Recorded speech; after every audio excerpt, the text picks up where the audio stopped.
આપનો પરિચય અને આજે જે મીટિંગનું આયોજન કર્યું શા માટે કર્યું હતું?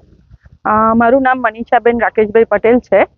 હું નડિયાદ હળવદ સંગઠન છે એની ઉપપ્રમુખ છું.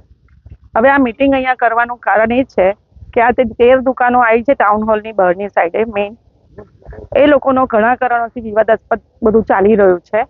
હવે એ લોકોને જે નોટિસ નામદાર આપણે પ્રાંત સાહેબ દ્વારા આપેલી છે એમાં એવું જણાવ્યું છે કે તમે ભાડું ટાઈમે ભર્યું નથી અને તમારી દુકાનો રિન્યુ થયેલ નથી, એટલે અમને આ દુકાનોનો કબજો પાછો આપી દો, ખાલી કરો એમ.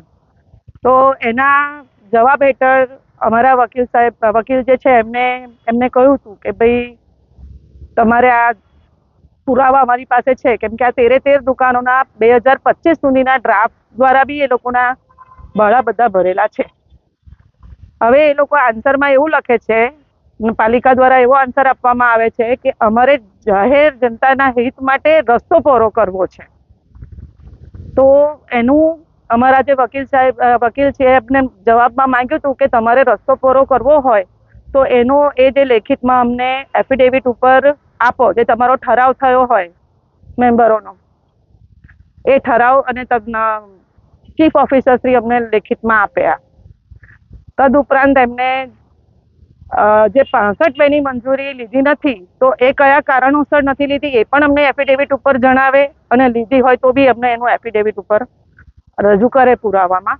તો હમણાં ગઈ મુદતમાં એ લોકોએ જે પુરાવો રજૂ કર્યો છે એની અંદર ટાઉન હોલનું તો ક્યાંય ટાઉન હોલને આપી છે એની અંદર તો ખાલી ટાઉન હોલ જર્જરિત છે, એને તોડવા માટેની જે એમનો ઠરાવ છે એ રજૂ કરેલો છે.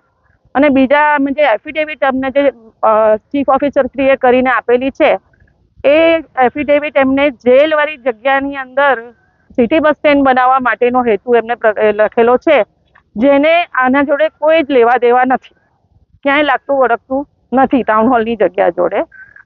હવે બીજી બાજુ કે આખા નડિયાદમાં ખબર છે, એ લોકો હેતુ તો ક્લિયર કરતા જ નથી. 3 વાર અલગ અલગ આન્સર આપ્યા છે એમને કોર્ટમાં, અને કોર્ટને બી ગુમરાહ કરી રહ્યા છે, અને કોઈ બી વસ્તુ એ લોકોનો ખુલાસો કરવા બી નથી માંગતા.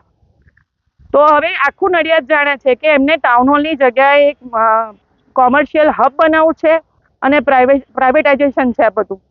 તો હવે આ બધું ભ્રષ્ટાચાર નહીં તો શું છે? આ લોકોને કાઢીને અહીંયા આગળ એ લોકોને દુકાનો કાઢીને એમનું પ્રાઇવેટ હબ બનાવવું છે અને એમની રીતે પોતાનું એક એ ઊભું કરવું છે. આજે આ મીટિંગ બોલાવવાનું કારણ શું? બસ અમને લોકોને આ મીટિંગ બોલાવવાનું એક જ હેતુ છે કે દરેક જગ્યાએ કોર્ટની અંદર પણ એ લોકોએ 3 વાર અલગ અલગ કારણો દર્શાવ્યા છે. એમની પાસે હજુ સુધી કોઈ હેતુ જ નથી કે તમારે આ જગ્યા દુકાનો કેમ લઈ લેવી છે ને કેમ તોડવી છે. નોટિસ કયા કારણોસર આપી છે? નોટિસની અંદર એમને એવું રજૂ કર્યું છે કે આ લોકોએ ભાડું ભરેલું નથી, એટલે અને એ લોકોની દુકાનો રિન્યુ થયેલ નથી, એટલે તમે અમને દુકાનોનો કબજો પાછો આપી દો. આગામી શું સુનાવણી છે? કઈ તારીખે છે?